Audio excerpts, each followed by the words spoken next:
धीरे धीरे रे मना धीरे सब कुछ होए, माली सींचे सोगड़ा पर ऋतु आए भलो।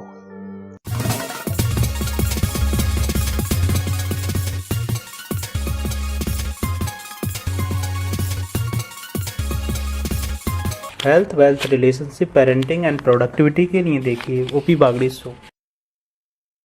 नमस्कार, आदाब, सत श्री अकाल दोस्तों। ओपी बागड़ी शो में स्वागत है आप सभी का।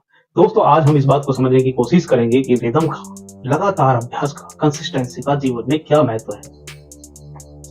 हमारी जो सबसे बड़ी व्यथा है वो ये है कि या तो हम कुछ करके राजी नहीं है, या फिर जो करना वो धुआंधार तरीके से करना है, पागलों की तरह से करना है। ऐसे ही कॉम्पिटिशन की तैयारी करने वाला छात्र था, पढ़ता नहीं था, तो किसी ने बोल दिया भाई क्यों माँ बाप के पैसे खर्च कर रहा है। भाई साहब वो बुरा लग गया, सोगन खा के बैठ गया कि अब तो लगातार पढ़ेगा, बिना ये सोचे समझे कि मेरे शरीर की सीमाएं कहाँ तक हैं, उनको बढ़ाने में कितना समय लगेगा, रिक्वायरमेंट के अनुसार किस प्रकार शरीर को जरूरत के अनुसार ढालना है, अनुकूलता किस प्रकार डेवलप करनी है, कैसे शारीरिक समस्याओं से सामना करना है, और बैठ गए जनाब तपस्या पर। दोस्त आया, भाई आज चले घूमने, तो छूटते बोला आ गया, हंसी यहाँ गया टाइम वेस्ट करने। तो उसने पूछा भाई क्या हो गया, अचानक क्या बदलाव आ गया, किसी ने धोखा दे दिया या किसी ने दिमाग खराब कर दिया। तो भाई साहब गुस्से में लाल पीले होते बोले हमें गाँव से मतलब नहीं। अब दोस्त चला गया, पर जनाब को गहराई से जानता था कि ये तो 1-2 दिन उठनेगा, उसके बाद अपने आप शांत हो जाएगा। हुआ भी कुछ ऐसे ही। 2-3 दिन के बाद भाई साहब जो जोर शोर से लगे रहे थे वो आए अपने मित्र के पास, बोले यार 3 दिन पहले तू कह रहा था घूमने चले, आज चलते हैं। उसे तो पता ही था, चल दिया। रास्ते में उसका मित्र बता रहा था कि कभी कार चलाए हो तू। उसने कहा कि हाँ, अक्सर दिल्ली आने से पहले पापा को कहीं ले जाना होता तो मैं ही तो लेके जाता था। तब उसके मित्र ने कहा क्या ब्रेक पर या क्लच पर पैर दबा कर बैठ जाए तो गाड़ी चल पाएगा। तो उसने कहा नहीं भाई ऐसा तो नहीं होता। उसके मित्र ने लगे हाथ दूसरा सवाल दागा, कहा कि अगर क्लच और ब्रेक पर बिल्कुल भी प्रेस ना करो क्या होगा तब। उसने बताया कि गाड़ी तब भी नहीं चलेगी। मित्र ने तीसरा सवाल पूछा, क्या क्लच ब्रेक एक्सीलेटर को अच्छे से यूज करना एक ही बार में सीख गए थे क्या। तो बोला नहीं भाई, बड़ी प्रैक्टिस करने के बाद ही सीख पाया हूं, और ये तो ना धीरे धीरे प्रैक्टिस से आता है, काफी टाइम लगा। पर तू कहना क्या चाह रहा है यार।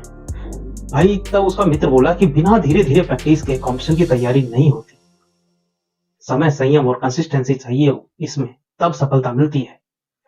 इंसान है, हम मशीन नहीं है। घूमना फिरना, हेल्दी डिस्कशन भी उतना ही जरूरी है जितना की पढ़ाई व मैथ के सम सोल्व करने की प्रैक्टिस।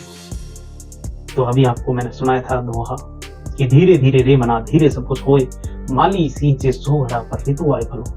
आप में जब रिदम डेवलप होगी, जब आप में कंसिस्टेंसी आएगी, जब अपने आप फ्लो आएगा, तो चीजें अपने आप बनेंगी। लोग कितने जल्दबाज हैं, टाइम को देना नहीं चाहते, लेकिन कोई भी अपनी लाइफ में एमैच्योर बच्चा, एमैच्योर चाइल्ड बर्थ नहीं चाहता। वो चाहता है कि मेरा बच्चा 9 महीने में पूरा टाइम के बाद ही पैदा हो।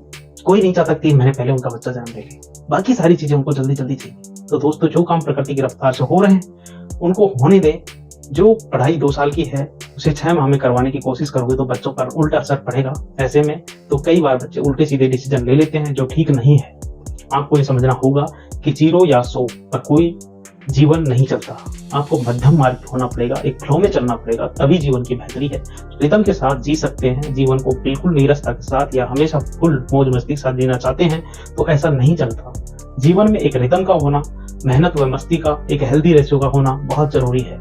जीवन में रट्टू तोते बहुत आगे नहीं जा पाते। जीवन में वे लोग आगे जाते हैं जो मल्टी डायमेंशनल लाइफ जीते हैं। खेल भी हो, पढ़ाई भी हो, स्टेज परफॉर्मेंस भी हो, इन सभी बातों में आपके व्यक्तित्व में वैल्यू ऐड करती है, आपको जीवंत बनाए रखती है, आपके लक्ष्य के प्रति एक फ्लो को डेवलप करती है।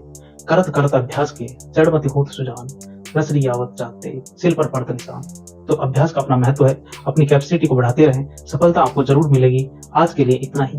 नमस्कार, जय हिंद, वंदे मातरम। दोस्तों, अगर आपको ये वीडियो अच्छा लगा तो आप शेयर, सब्सक्राइब और कमेंट करिए, और अगर कोई कमी रही हो तो हमें बताएं, हम और बेहतर करेंगे। नमस्ते।